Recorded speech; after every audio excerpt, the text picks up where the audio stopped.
हिंदी बात चलेगा अभी 4-5 मिनट पर बताया ना उसने।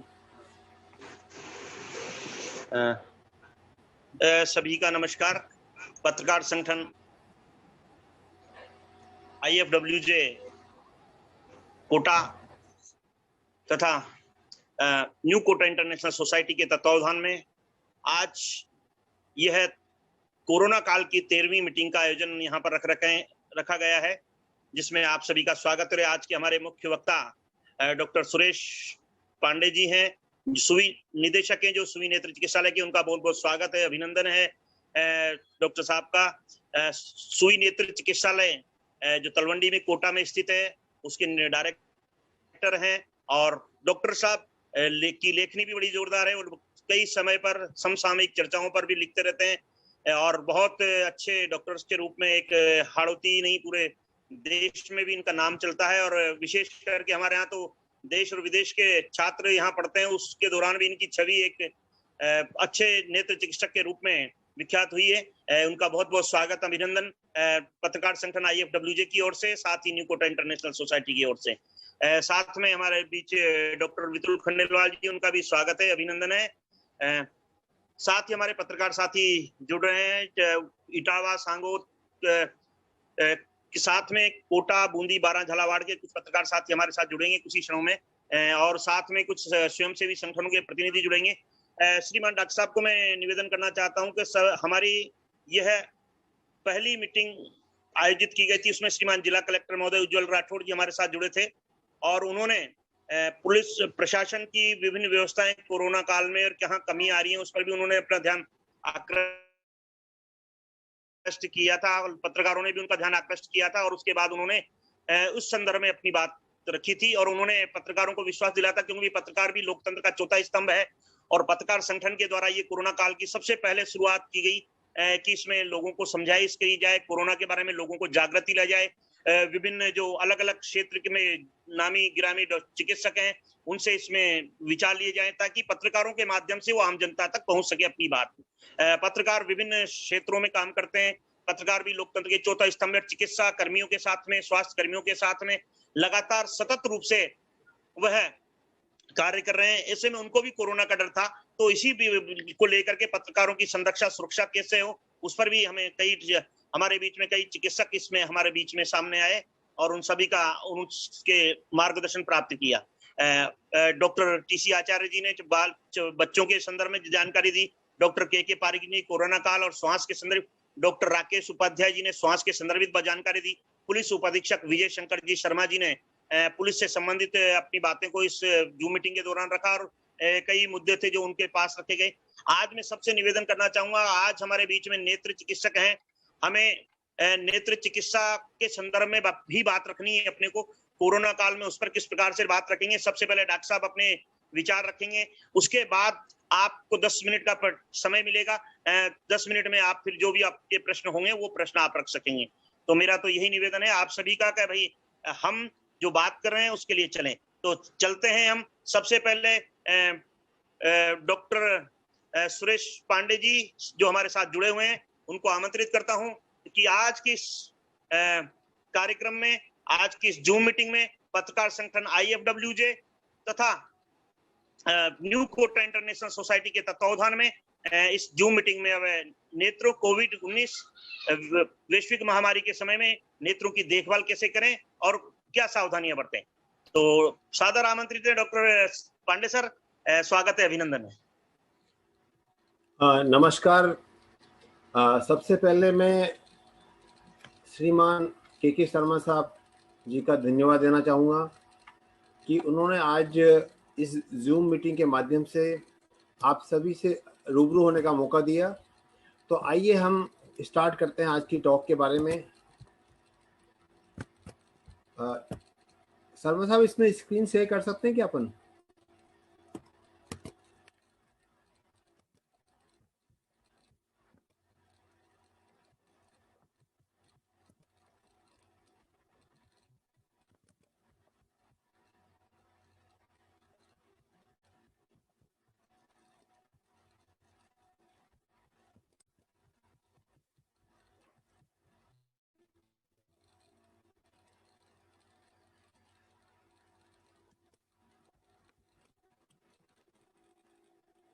आप ये स्क्रीन देख पा रहे हैं?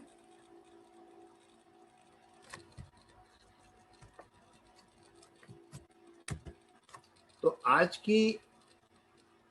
का जो टॉपिक है वो है कोविड वैश्विक महामारी के दौरान नेत्र समस्याएं और उनका समाधान। ये स्क्रीन विजिबल है?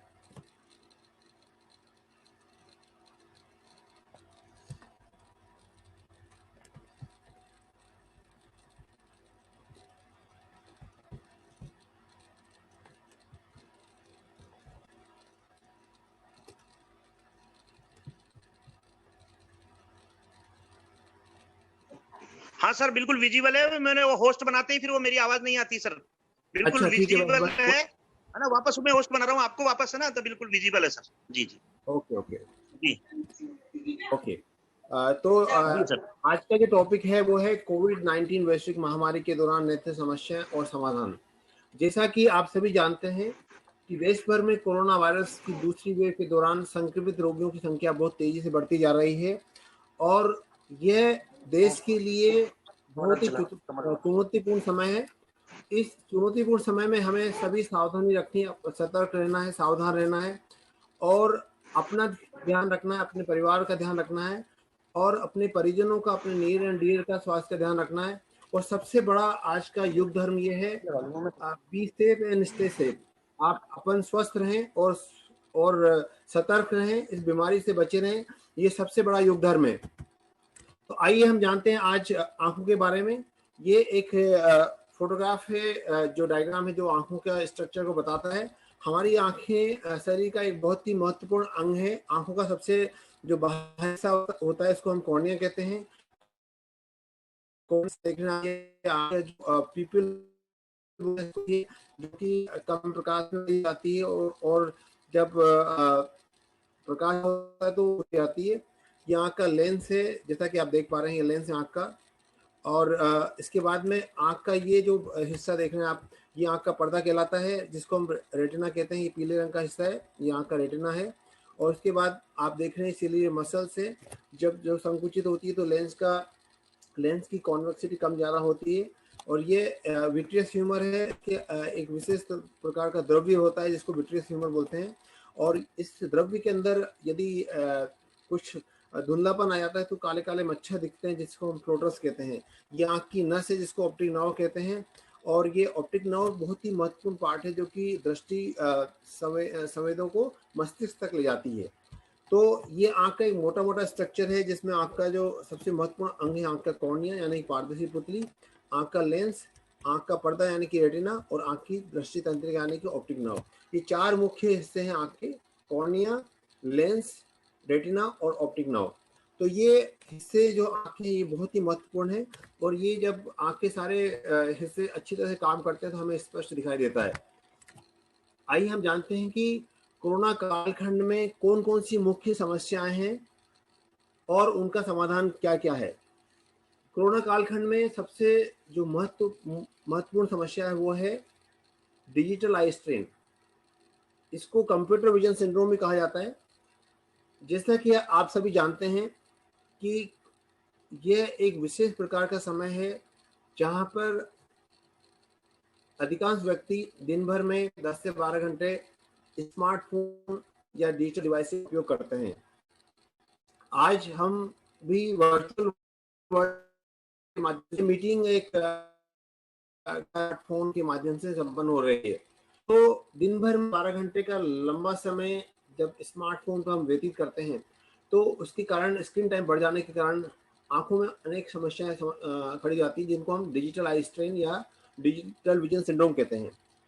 बच्चों में स्क्रीन टाइम बढ़ने से, लंबे समय तक पास का काम करने से मायोपिया यानी कि निकट दृष्टि दोष नामक एक विशेष प्रकार की बीमारी हो जाती है, जिसको हम मायोपिया कहते हैं। मायोपिया के मामले भी बच्चों में बहुत तेजी से बढ़ रहे हैं। अब आपने देखा कि स्क्रीन टाइम बढ़ने के कारण दो समस्याएं उत्पन्न हो रही हैं। एक तो डिजिटल आई स्ट्रेन या कंप्यूटर विजन सिंड्रोम या डिजिटल विजन सिंड्रोम जिसको कहते हैं, और दूसरी समस्या है मायोपिया यानी कि निकट दृष्टि दोष। मायोपिया में क्या होता है कि हमें पास का तो सही दिखाई देता है लेकिन दूर का हमें कम दिखाई देता है। इसमें चश्मे का माइनस नंबर बढ़ता जाता है। तो ये समस्या एक विशेष प्रकार का दृष्टि दोष है जो कि बच्चों में स्टार्ट होता है और धीरे धीरे ये 18 से 20 साल या 22 साल तक बढ़ता जाता है। तो शुरू में नंबर जो स्टार्ट होता है वो -1 या -0.5 से स्टार्ट होता है, फिर धीरे धीरे बढ़ता बढ़ता -0.5 से -1, -1.5, -2, -3, ऐसे बढ़ता बढ़ता कई बार बच्चों में -7, -8 या -10 तक हो जाता है। तो मायोपिया एक विशेष प्रकार का दृष्टि दोष है जिसका संबंध नियर वर्क से है। जब हम पास का काम ज़्यादा करते हैं या लंबा समय स्मार्टफोन में, कंप्यूटर में व्यतीत करते हैं तो मायोपिया के इंसिडेंस बहुत ज़्यादा बढ़ जाते हैं। और जैसा कि हम सभी जानते हैं कि आजकल जो स्कूल बंद हो चुके हैं वैश्विक महामारी के दौरान, और बच्चों की जो पढ़ाई है वो ऑनलाइन स्टार्ट हो चुकी है। कई पिछले एक वर्ष से ऑनलाइन पढ़ाई होने के कारण बच्चे अधिकांश समय या तो लैपटॉप या फिर स्मार्टफोन में व्यतीत कर रहे हैं। ये भी मायोपिया के बढ़ने का एक विशेष कारण है। तो इसलिए जब भी आप कंप्यूटर या स्मार्टफोन यूज करते हैं तो बीच में ब्रेक लेना न भूलें। तो ये बहुत ही इम्पोर्टेंट जो मैसेज है जो आज के वेबिनार के माध्यम से, आज के जो वर्चुअल मीटिंग के माध्यम से मैं सभी पार्टिसिपेंट्स को कहना चाहूँगा कि जब भी आप डिजिटल डिवाइसेज या स्मार्टफोन यूज करते हैं तो बीच में ब्रेक लेना न भूलें। तो जैसा कि आपने देखा है मायोपिया के बारे में मैं बता रहा था कि मायोपिया यानी कि निकट दृष्टि दोष बच्चों में होने वाली विशेष प्रकार का दृष्टि दोष है। टीवी स्क्रीन या मोबाइल कंप्यूटर लंबे समय तक देखने से इसकी संभावना बढ़ जाती है। और कोविड-19 वैश्विक महामारी के दौरान बच्चों की आउटडोर एक्टिविटी बंद सी हो गई है और जिसके कारण मायोपिया बहुत तेजी से बढ़ रहा है। यदि माता पिता को मायोपिया है तो बच्चों में इसकी आशंका बढ़ जाती है। इसके साथ साथ सबसे इम्पोर्टेंट बात यह है कि यदि बच्चे फास्ट फूड लेते हैं और बीच में ब्रेक कम लेते हैं तो मायोपिया की संभावना और बढ़ जाती है, क्योंकि जो बच्चे टॉफ़ी, चॉकलेट या मीठी चीज़ ज़्यादा खाते हैं या फास्ट फूड का सेवन करते हैं उनमें मायोपिया ज़्यादा होता है। मायोपिया में क्या होता है कि दूर की चीज़ें धुंधली दिखाई देती हैं। इसको कहने को निकट दृष्टि दोष यानी कि शॉर्ट साइटेडनेस बोलते हैं, लेकिन इसमें पास की चीज़ें सही दिखाई देती हैं और दूर की चीज़ें धुंधली दिखाई देती हैं। और लगभग ये -0.5 या -1 से शुरू होता नंबर और बढ़ते बढ़ते बढ़ते -7, -8, -10 तक बढ़ सकता है। तो मायोपिया यदि बच्चे को माइनस में नंबर है तो इसका सबसे महत्वपूर्ण कारण ये कि पता किससे चलेगा इसका। तो यदि बच्चा घर में टीवी देखते समय बार बार टीवी के पास आकर बैठ रहा है या जब क्लासरूम में बच्चा जाता है और उसको पीछे जब वो दूसरी या तीसरी रो में बैठता है, तीसरी बेंच पे बैठता है, उसको साफ दिखाई देता है, इसका मतलब उसको माइनस का नंबर है, चश्मे का मायोपिया है उसको। इसलिए यदि बच्चा बार बार टीवी के पास देख रहा है, जाकर बैठ रहा है, तो उसको नज़रअंदाज नहीं करें। आप तुरंत अपने नज़दीकी नेत्र चिकित्सक से संपर्क करें और चश्मे की जांच कराएं। तो जिनको मायोपिया होता है उसमें दवा डालकर आँख के पर्दे की जांच कराना भी बड़ा इम्पोर्टेंट होता है, क्योंकि मायोपिया से पीड़ित व्यक्तियों में आँख के पर्दे में कई वीक एरिया या कमजोरी हो सकती है और जो कई बार रेटिनल डिटैचमेंट का कारण बन सकती है। इसलिए यदि आपके बच्चे को दूर का स्पष्ट दिखाई नहीं दे रहा है तो ये मायोपिया के लक्षण हो सकते हैं और इसलिए मायोपिया के लिए आप अपने नज़दीकी नेत्र चिकित्सक के पास जाएं और विस्तार से जांच कराएं। अब दूसरी समस्या जो कि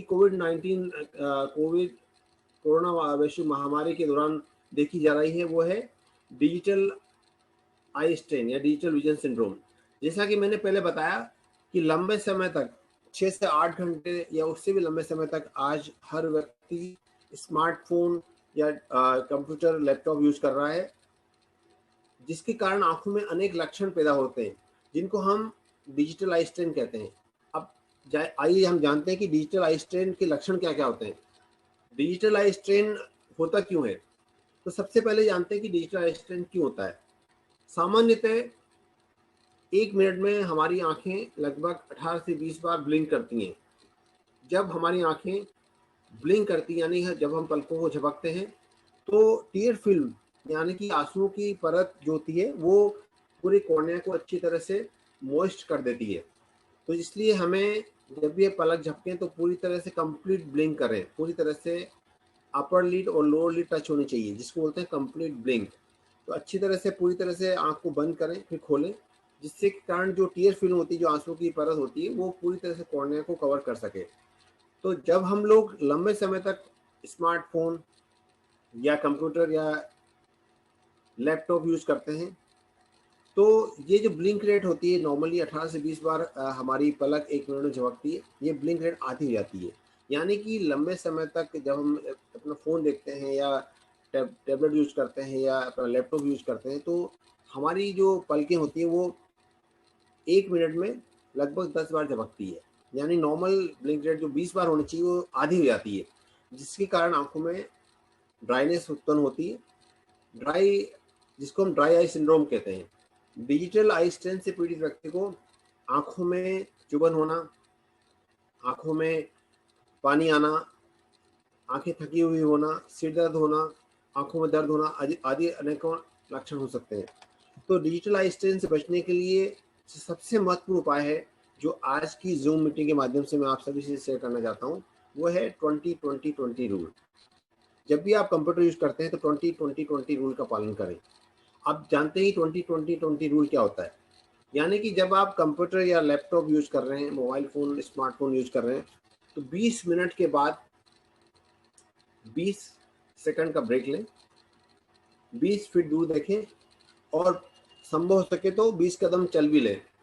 और इसके साथ साथ सबसे महत्वपूर्ण बात ये कि कंप्यूटर या स्मार्टफोन की जो एक मतलब दूरी होती है आंखों से, वो लगभग 20 इंच होनी चाहिए। तो 20-20-20 रूल के अंतर्गत 20 मिनट के बाद 20 सेकंड का ब्रेक लें, 20 फीट दूर देखें और कंप्यूटर और आंखों के बीच का फासला 20 इंच का होना चाहिए। और साथ ही साथ ब्रेक लेते समय 20 फीट टहल लें। और गर्मियों का मौसम चल रहा है, इसलिए दिन भर में 18 से 20 गिलास पानी पिए, जिससे कि ड्राइनेस नहीं हो। और चिकित्सक के मार्गदर्शन के अनुसार आप लुब्रिकेटिंग आई ड्रॉप का नियमित उपयोग कर सकते हैं।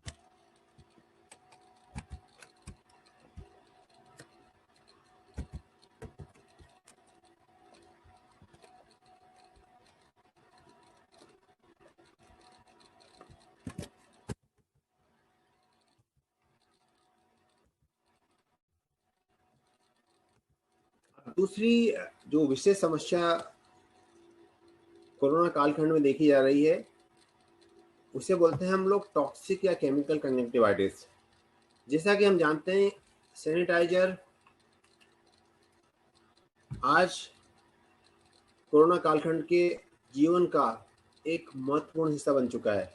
हैंड हाइजीन, हाथों को बार बार सैनिटाइजर से साफ करना या हाथों को साबुन से धोना एक कोरोना कालखंड की महत्वपूर्ण दिनचर्या का एक विशेष अंग है।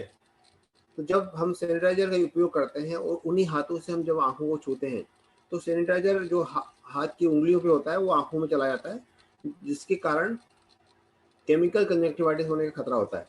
जब आप आंखों को मसलते हैं और ये सैनिटाइजर का कुछ अंश जो कि हाथों की उंगलियों में होता है और आंखों में चला जाता है, तो उसके कारण क्या होता है कि आंखों में लाल होना, आंखों में पानी आना, चुभन होना और आंखें सूज जाना आदि लक्षण हो सकते हैं। कई बार क्या होता है कि जो आजकल ऑफिस में, स्कूल में या फिर कई जगह हॉस्पिटल्स में या मॉल में, कई बार दुकानों पे सैनिटाइजर मशीन लगी होती है। जब बच्चे मशीन के आगे अपना हाथ करते हैं तो सैनिटाइजर एक स्प्रे हाथ पर जाता है, तो उसकी जो स्प्रे होता है या उसका जो एरोसोल्स होते हैं, कई बार आंखों में चले जाते हैं। बच्चों की हाइट कम होती है और बच्चे जब मशीन से जो निकलता है, सैनिटाइजर निकलता है, तो कई बार वो स्पीड से निकलता है, तो उसकी जो भाप होती है, उसकी स्प्रे होती है, वो आंखों में चली जाती है। तो जिसको हम लोग बोलते हैं केमिकल कंजक्टिवाइटिस का कारण बन सकती है। यदि सैनिटाइजर आंखों में दुर्घटनावश चला जाता है, तो तुरंत पानी से आंखों को धोएं और नजदीकी नेत्र सर्जन से परामर्श लें। अब एक महत्वपूर्ण कोरोना कालखंड की का पार्ट हो चुका है, वो है मास्क। मास्क लगाना वायरस के संक्रमण को रोकने का एक बहुत ही महत्वपूर्ण उपाय है और हमें सबको बाहर जाते समय मास्क का उपयोग करना चाहिए, क्योंकि 2 गज दूरी मास्क है जरूरी। तो मास्क लगाना बहुत जरूरी पार्ट है कोविड कालखंड का। जब हम मास्क यूज करते हैं तो नाक और मुंह हमेशा मास्क से ढके होने चाहिए। कई बार हमने देखा कि कई लोग केवल मुंह ढक लेते हैं, नाक खुली होती है उनकी, तो ये एक सही तरीका नहीं है। जब भी आप बाहर जाएं तो नाक और मुंह पूरी तरह से ढके हुए हों, और यदि संभव हो तो आप नोज क्लिप वाला मास्क यूज करें। और जब आप मास्क को नाक से ऊपर लगाते हैं, जैसा कि आप देख रहे हैं, तो हल्के से इसको टाइट कर दें, नोज क्लिप को टाइट कर दें, जिससे कि जब आप सांस छोड़ते हैं तो सांस जब छोड़ते हैं आप, तो उसकी जो भाप होती है या हवा होती है वो ऊपर कर हो जाती है, जो कि कॉर्निया यानी कि आँख की पारदर्शी पुतली पर जो टीयर फिल्म होती है उसको इवापोरेट करती है, जिसके कारण ड्राई आई हो जाती है, जिसको विशेषज्ञों ने MADE यानी कि मास्क एसोसिएटेड ड्राई आई उसका नाम दिया है।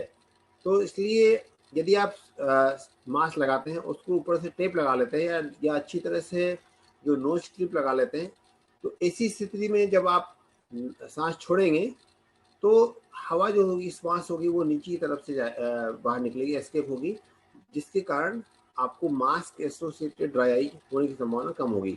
इसके साथ साथ यदि आप चश्मा पहनते हैं तो कई बार जब सांस जब हम छोड़ते हैं तो वो चश्मे में फॉगिंग कर देती है, इसलिए बार बार चश्मे को साफ करना पड़ता है, हमें धुंधला दिखाई देने लग जाता है और हमें ड्राइनेस का आभास होने लग जाता है। इसलिए मास्क को हमेशा नाक को ढक के रखें, वो ऊपर की तरफ टेप लगा लें, जिससे कि जब आप सांस छोड़ते हैं तो वो जो छोड़ी हुई सांस है वो नीचे की तरफ से एस्केप हो। और इसके साथ साथ महत्वपूर्ण बात यह है कि लुब्रिकेटिंग आई ड्रॉप का नियमित उपयोग करें, 3 से 4 बार आप डाल सकते हैं। लुब्रिकेटिंग आई ड्रॉप मार्केट में मिलती है लुब्रेक्स DS के नाम से या रिफ्रेश लिक्विड जेल के नाम से, कोई भी कंपनी का आप ब्रांड ले सकते हैं। ये OTC ड्रग है, मतलब ओवर द काउंटर मिल जाती है और आप इसको डाल सकते हैं। इसको डालने का कोई साइड इफेक्ट नहीं है। और सबसे महत्वपूर्ण बात यह है कि कोरोना कालखंड में जब हम लगभग 8 से 10 घंटे स्मार्टफोन का यूज कर रहे हैं और मास्क लगा के अपना काम कर रहे हैं, तो ड्राई आई की संभावना कई गुना बढ़ी है। 10 में से 8 लोग ड्राई आई के मतलब से पीड़ित हैं। इसलिए लुब्रिकेटिंग आई ड्रॉप का उपयोग नियमित रूप से करें और दिन भर में 18 से 20 ग्लास पानी पिएं। इस स्लाइड के माध्यम से मैंने बताने की कोशिश की कि मास्क एसोसिएटेड ड्राई आई क्या होती है और उसके लक्षण क्या होते हैं। तो मास्क एसोसिएटेड ड्राई आई के लक्षण होते हैं, जैसा कि ड्राई आई के लक्षण होते हैं आंखों में चुभन होना, जलन होना, प्रकाश के प्रति, रोशनी के प्रति संवेदनशीलता बढ़ जाना, धुंधला दिखाई देना, आंखें बंद करने की इच्छा होना, आंखों में दर्द होना, सिर दर्द होना आदि लक्षण होते हैं। तो इससे बचने के उपाय वही हैं जो कि डिजिटल आई स्ट्रेन से बचने के उपाय हैं कि आप लुब्रिकेटिंग ड्राई का उपयोग करें, 20-20-20 रूल का पालन करें। और सबसे महत्वपूर्ण बात, जैसा कि मैंने बताया कि मास्क आप यूज करते हैं, मास्क हमेशा यूज करें और नाक को अच्छी तरह से उसको चिपका लें। इस स्लाइड के माध्यम से मैंने मास्क एसोसिएटेड ड्राई आई यानी कि MED के बारे में बताने की कोशिश की है कि मास्क एसोसिएटेड ड्राई आई क्या होती है। तो मैं बताया आपको कि जब हम सांस छोड़ते हैं तो जो हवा ऊपर की तरफ जाती है और आँखों की तरफ जाके, और जो कॉर्निया होता है उसमें उसकी जो टीयर फिल्म होती है वो इवापोरेट हो जाती है या वो उसके अंदर ड्राई स्पॉट बन जाते हैं और इसलिए आँखों में चुभन होना, आँखों में सूखापन होने का आभास होता है। अब इससे कैसे निजात पाएं, तो सबसे इम्पोर्टेंट चीज़ जैसा मैंने बताया कि आप मास्क यूज करते हैं तो नोज क्लिप अच्छी तरह से लगा लें, टेप लगा लें, जिससे कि जो हवा आप छोड़ते सांस छोड़ते तो नीचे की तरफ से इसके ऊपर की तरफ नहीं जाए। और साथ ही साथ लुब्रिकेटिंग ठंड के दौरान वैक्सीनेशन एक बहुत ही महत्वपूर्ण पार्ट है। आप में से कई लोगों ने वैक्सीनेशन करवा लिया होगा। भारत सरकार ने 18 साल से अधिक आयु के व्यक्तियों को भी वैक्सीनेशन करने का एक बहुत बड़ा, विश्व की सबसे बड़ी वैक्सीनेशन ड्राइव स्टार्ट की है। तो मेरी आज के जूम मीटिंग के माध्यम से मैं सबसे अपील करता हूं कि यदि आपने वैक्सीनेशन नहीं करवाया हो तो तुरंत इसको करवा लें। और उसके साथ साथ हैंड हाइजीन यानी कि हाथों को नियमित अंतराल में 20 सेकंड से अधिक साबुन से साफ करना, आप सैनिटाइजर यूज कर रहे हैं तो सैनिटाइजर का ही उपयोग करें, लेकिन साबुन से हाथ धोना वायरस को नष्ट करने का। रेस्पिरेटरी हाइजीन रखें, मतलब यानी कि मास्क को बार बार हाथों से नहीं धोएं, हाथों से टच नहीं करें। इस प्रकार के उपायों से कोविड-19 वैश्विक महामारी को हम सामूहिक प्रयासों से, सामूहिक जागरूकता के माध्यम से कम्युनिटी संक्रमण रोकने में मदद मिल सकती है इससे। तो इसलिए ये बहुत जरूरी है कि हम सब मिलकर कोविड-19 वैश्विक महामारी को कम्युनिटी स्प्रेड से रोकें। और सबसे महत्वपूर्ण बात ये है कि यह एक विशेष प्रकार का बहुत ही डिफिकल्ट समय चल रहा है, बहुत ही चुनौतीपूर्ण समय चल रहा है। इस समय हमें सकारात्मक दृष्टिकोण यानी कि पॉजिटिव एटीट्यूड रखना बहुत जरूरी है। अपने स्वास्थ्य का पूरा ध्यान दें, सकारात्मक दृष्टिकोण रखें, नियमित दिनचर्या, नियमित रूप से स्टीम इनहेलेशन यानी भाप लें, सुबह शाम जल नीति करें जिसको हम नेजोफेरेंजियल वॉश बोलते हैं।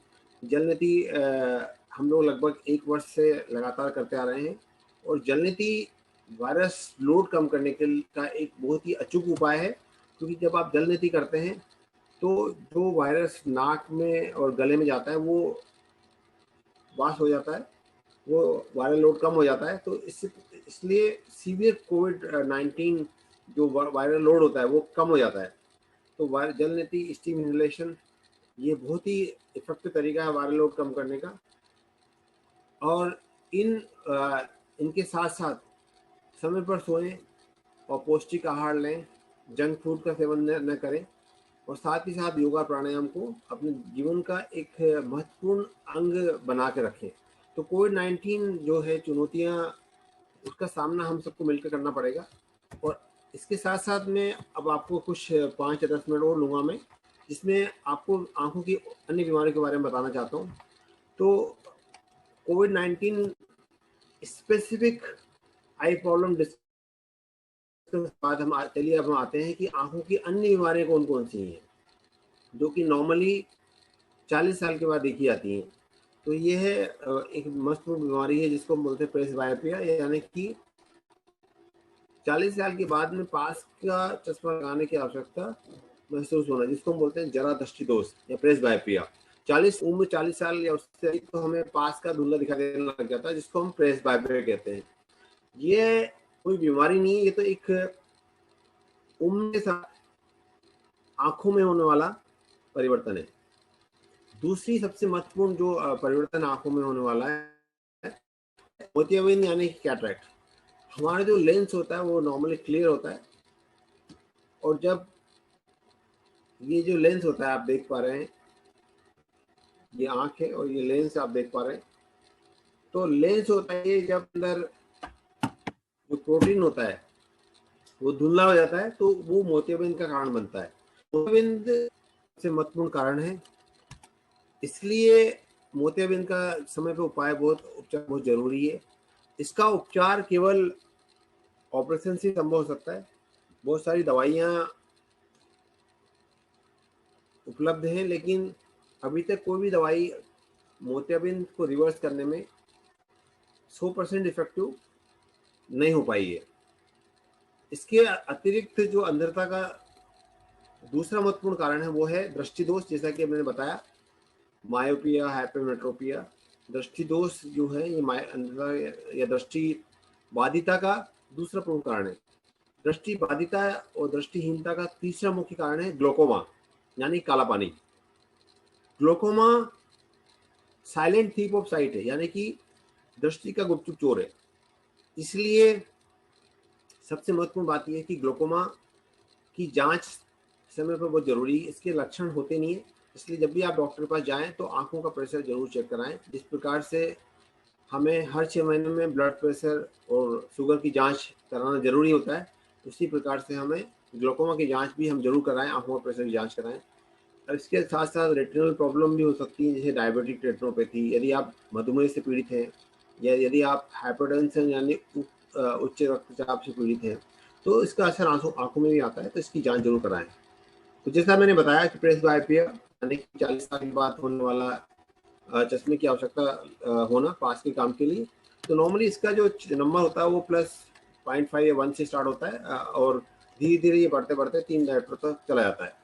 ये कोई विशेष बीमारी नहीं है। जैसे प्रेस बायोपिया में क्या होता है कि हर 6 महीने में आपका नंबर चेंज हो जाता है। जैसे +0.5 से स्टार्ट हुआ या +1 से स्टार्ट हुआ तो धीरे धीरे +1.25 होगा, फिर 1.5 हो जाएगा, तो धीरे धीरे ये बढ़ता जाता है और ये +3 तक जाता है।